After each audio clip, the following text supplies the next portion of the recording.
Thank you for listening to the Midwest Horse Fair Outside the Arena podcast, where we share wonderful real-life stories and expert advice from equine clinicians and entertainers from around the country who have been a part of the largest three-day horse fair in the USA. Our first series will include several interviews conducted during the 2025 fair. This is Kelly Kenny, the Midwest Horse Fair Coliseum announcer. We hope you'll stick with us to learn more about the fascinating lives of these experts outside the arena. All right, welcome to Outside the Arena, the Midwest Horse Fair podcast. We are here with Adrienne, and she's here to talk to us about the Working Equitation Challenge. So if you could just first start out by telling us what that is. Okay, so the Working Equitation Challenge is an event that we created or brainstormed together with Terry specifically for the Midwest Horse Fair. The goal, in my opinion, was to present this sport in excellence, and brought into that was by Terry was like, let's make this a top competition that we can recognize with award money. And then with that, we decided, it was a process developing, how is this going to look like? To do a rated show at the Midwest Horse Fair, a legitimate rated USAW show, is just too complex. The facility, the timing, the rules that are so stringent in USAW. I've run a lot of rated shows, and I was not prepared to do that. This was not the place for us, too intense. But to be able to demonstrate the sport in a unique way with top riders is very appealing. So we decided that within the time frame, we're going to do 10 top riders, and these people were they registered for this knowing what they would get into, but they were also selected. That we knew that either they had experience in a large event like this and were prepared for this sort of intense situation. So what is the sport exactly? Can you go into that a little bit with more detail? Sure. Working equitation is a sport that demonstrates the historical skill of the working ranch horse from all countries. It originated in Italy, and from there with Spain and Portugal is where the sport is from, where it's founded, where the traditions are very deep in the history of those countries. It is like a family tradition. It's quite beautiful. It's almost, sacred might be too strong of a word, but they feel very strongly about their horses. In each country, it's closely connected to the breed that originated there and how they honor that in their farming traditions and their ranching traditions. So from there, it's become an international sport. And in the U.S., I would say it probably came maybe 20 years ago, and it became in two different organizations. One was more on the West Coast, one on the East Coast, and as it grew and wanted to become a single United States representation, it became USAW. So USAW is now internationally competitive with WOWA. So each country that is accepted in this organization, they have international competitions, and they can send riders to these international competitions. But here within our country, it is just available and open for the enjoyment and engagement of all equestrians. So if we wanted to attend or participate, in a working equitation challenge, I guess what would we see or what would we do? What kind of skills, maneuvers, activities happen at this type of event? Sure. Well, first let me clarify that the term challenge is something that I brought in because really the event that's happened at the Midwest Horse Fair is a schooling event in essence. It is not a rated show. Okay. So their scores are not going on the USAW record. Sure. I just didn't feel like that was fair under the circumstances and the time constraints. But we are running or have run it as much as possible exactly according to a rated show. So aside from that, a working equitation show are run by USAW, which is a member-based organization, nonprofit organization. And you just go there, usaw.org. Everything is there, the rules. It's very well explained there. But the sport in itself It is a 4-trial, 4-phase, 4-event, whatever you want to term it, sport that the scores and the results of those are brought together, joined together for overall placing. The first one is dressage, and this is a horsemanship and excellence sport. The analysis is more similar to classical dressage, like you might think of the vaquero, where the honor in the riding, the horsemanship, the horse being relaxed and soft and moving in good balance is really treasured.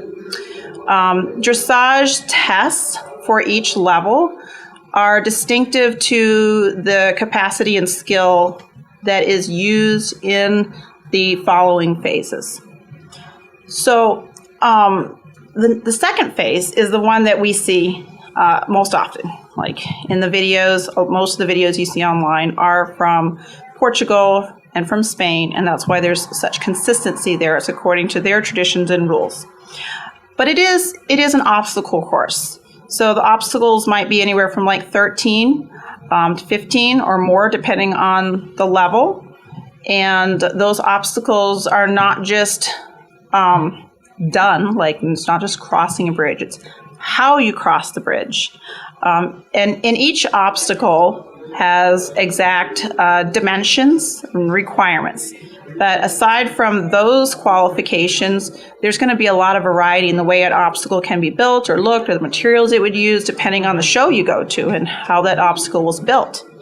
But you can go online to the usawe.org website and read about all the individual obstacles. Now, an ease of handling trial, which is what we call it, because it is with, you can think of the word pleasure, like a pleasure horse is pleasurable to ride. Well, The ease and the ease of handling is significant to how easy is this horse to ride? How easily can you accomplish the tasks that need to be done on a ranch with this horse? Mm-hmm. And so the evaluation of that isn't just the individual obstacles, but it's the navigation. Can you ride from one to the other, make those transitions in a timely way, in a timely manner? And does it flow? And the rider is evaluated on the rider's horsemanship, the horse for the horse. And so it's complex if you want to be competitive.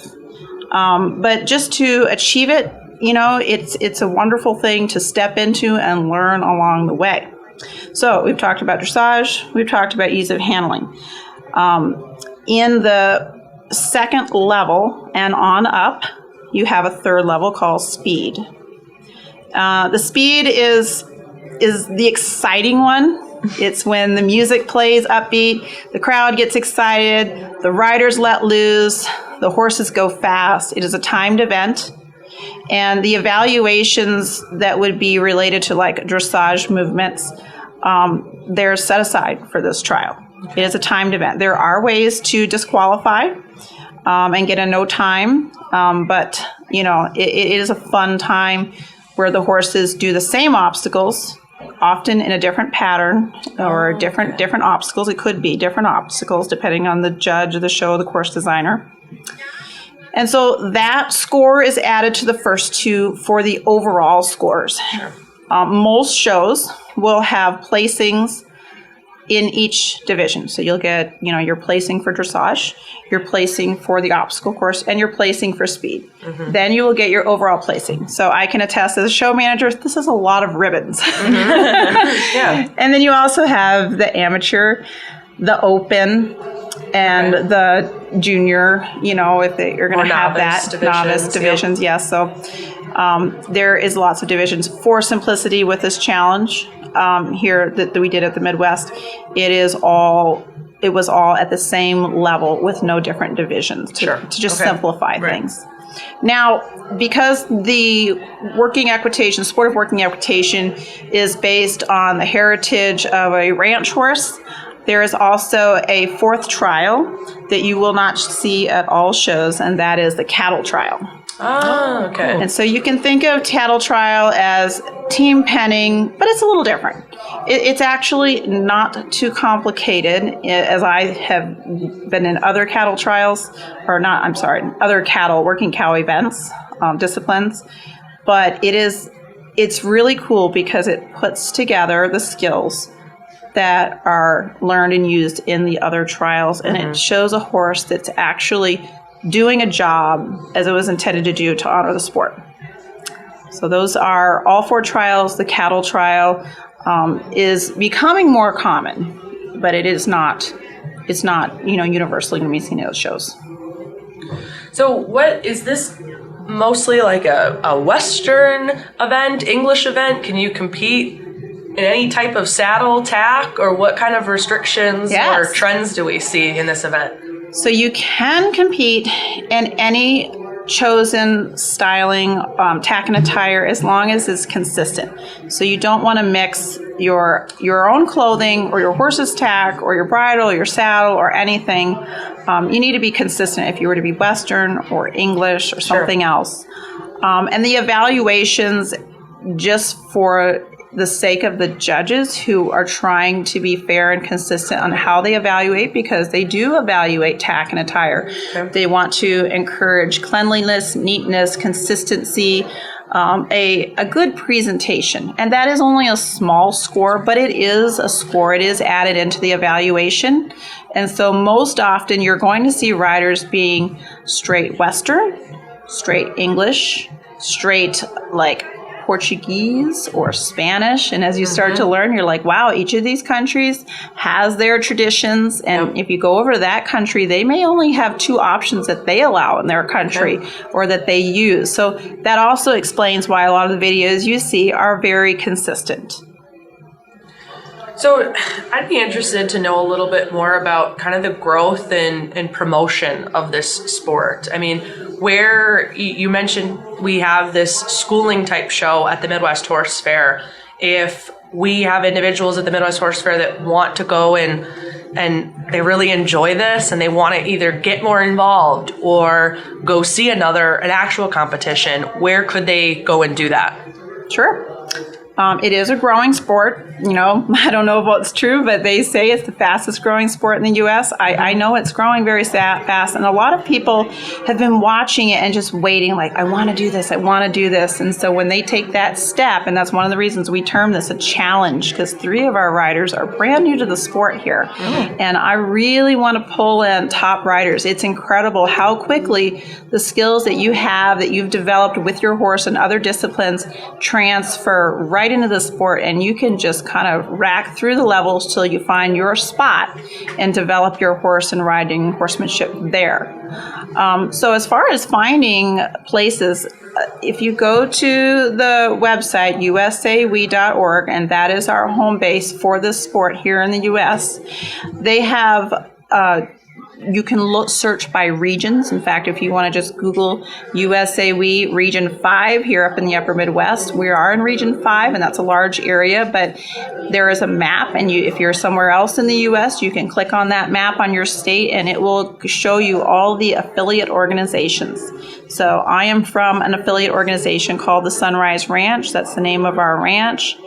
And as an affiliate organization, we represent and demonstrate and promote the sport of working equitation in relation to USAWE. And we are on their website as a link. Our events are on their calendar. And you can find places that host schooling shows, that host clinics. There might be instructors there that teach like beginners how to get into the sport. The USAWE is now doing a private or professional instructors course, which I am going ahead and working through the training levels to get qualified there, as I'm passionate about teaching and instructing and building the sport in our area. But yes, all the rated shows will be listed there as well.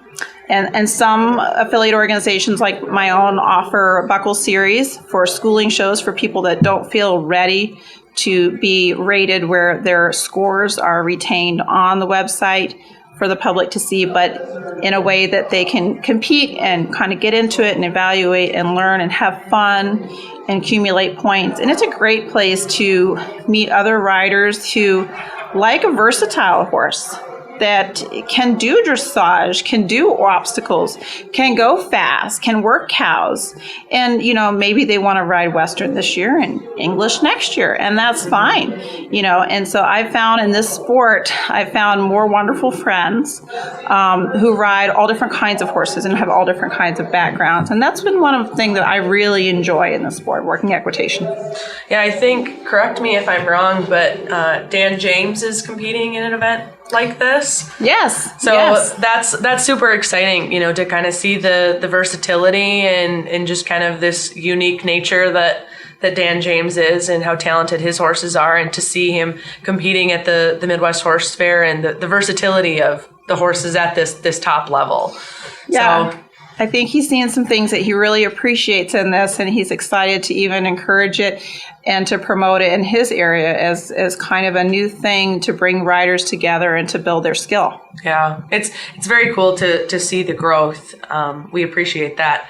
But I just want to take a minute to, you've talked about all the work that you do as an event producer. And so to really dig into that a little bit more, put that event producer hat on, take us behind the scenes a little bit. There's a lot of individuals at the Midwest Horse Fair that attend various shows.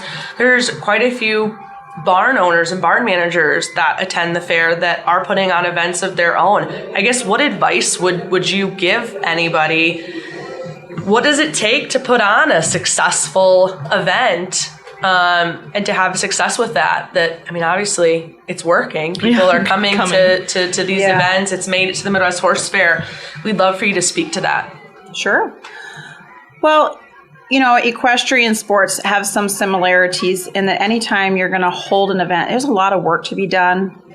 And you need people that already support each other and are passionate about working together and enjoy working together and in just having an event and promoting things and learning together. And, so it's if you already have a relationship like that, it could just be like 3 riding friends. It doesn't have to be large, but if you have a barn that's interested and you can start getting into it together, that's the best thing.